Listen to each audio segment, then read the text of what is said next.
Let's move to College Station because this is Hugh Freeze's first SEC game as an SEC coach again. Jimbo Fisher, they're worried about him.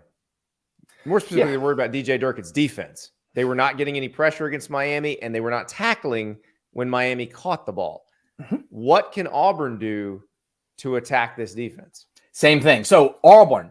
Hugh Freeze, I am not a big fan of this passing offense right now. It's really rudimentary. I've called it a high school offense on Twitter, and they've done very little to try and change that narrative.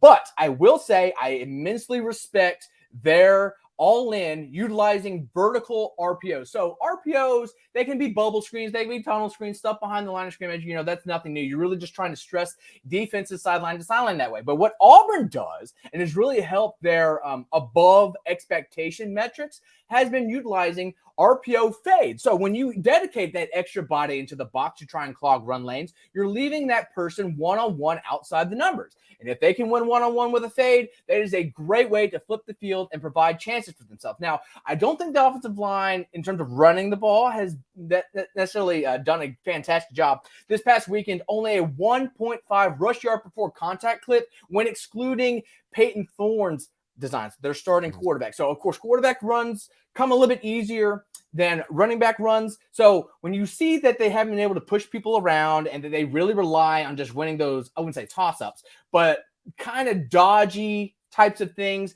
not having a lot of reliance in the true drop back game. If they find themselves in a hole, I really don't like their chances to claw out of it unless the defense can make some plays. And a lot of that is because of how Connor Wegman has performed under pressure. Now, I'm not the biggest fan of his arm talent, but, you know, that's only one aspect to quarterback play.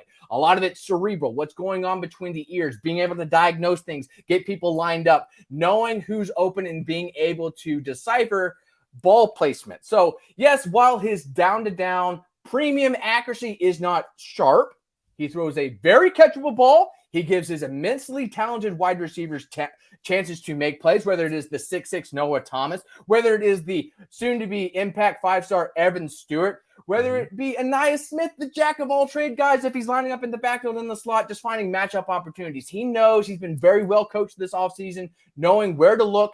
And even though, yes, he's been pressured, he's been beaten to crap, but look, he's still back there, and he has not been broken yet. And last time I checked, I think he set a completion percentage record for Texas A&M over the weekend. So they might have beaten up on bad defenses at home, and Auburn's definitely going to be a tick up in the degree of difficulty department, just because of how he has been a fantastic decision maker and not really throwing the ball into harm's way. Because I'd like to mention, one of his 2 interceptions against Miami was because one of his guys just fell down on an open cross. Totally not on him. He's definitely impressed me with how he's been able to match a fantastic result. Even if I am a little bit wary on his process, he still isn't throwing interceptables, and he's still giving his guys great opportunities to make plays.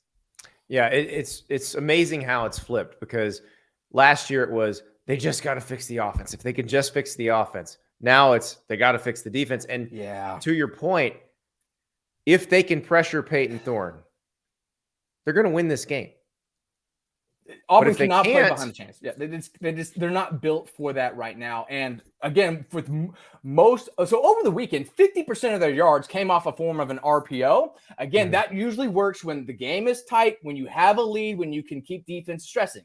But when you're losing and you become a little bit more narrow in your approach, that goes out the window completely. So we have not seen this year Auburn having to effectively move the ball without RPO. So if they find themselves in a hole or in a true passing down situation, it should be a good advantageous makeup for Durkin and them boys to get back on track. But Shamar Turner, love what he's being able to do at edge, but you know, the secondary hasn't been as strong as you would like. Of course, Josh DeBerry come from Boston College, a few other transfers, so there was a little bit more wait and see what they would bring to the table. But this is going to be a fantastic matchup for them, because last time I checked, Auburn, they don't really have game breakers at wide receiver either.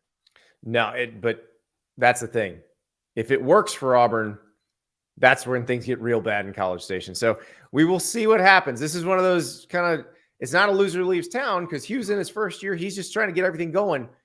And that's where Hugh can be dangerous. That's where Hugh's very dangerous. Nothing So to lose. Yeah. Might as yeah, well come out swinging. I cannot wait to watch these games. Clark, thank you so much. Thank you so much for watching. Just a reminder, subscribe to this channel right here so you never miss an episode of Andy Staples on 3. And oh, by the way, watch all the other great videos on the On3 Sports YouTube channel.